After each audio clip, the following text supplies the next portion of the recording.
Have you ever worked retail and had a manager who was just abysmal at their job? No care for any of the employees or really the store in general, only looking out for their personal goals and getting high off the small amount of power they were given by the supervisors. Cult of the Lamb is actually just a simulator of being that jackass crossed with the one guy in the store who has to do literally everything himself, which, in the end, is a blast.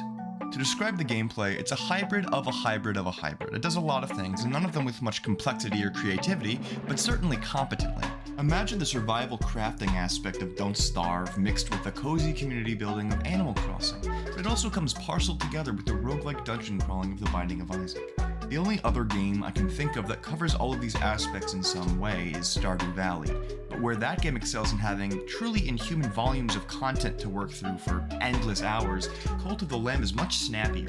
Stardew is a monolithic slow burn. Cult of the Lamb is a never-ending line of firecrackers. There's always something more to do. Feed your followers, kill a god, clean up poop on the ground, make two old people fight to the death, go fishing. Something always has to be done, and if you like the catharsis of a productivity loop, this game will suck you right in. Admittedly, it does have a slow start. The first session I played, I wasn't entirely seduced, but I went back in and ended up spending a whole weekend on the game. It's the kind of thing you'll burn through quickly and remember fondly, which is a breath of fresh air. Far too many games try to last forever.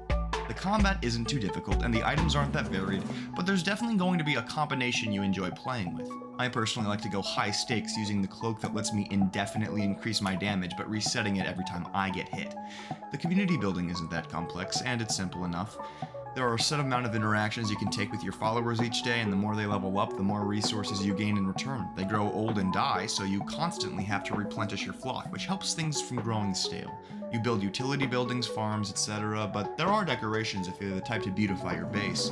I never did myself, but I'm an efficiency demon. The crafting is incredibly simple, but balanced in a way where you always find yourself needing something more, which pushes you to go on a dungeon run, which makes you gain more followers, or kill a god, which increases your need for resources, which forces you to go on a run.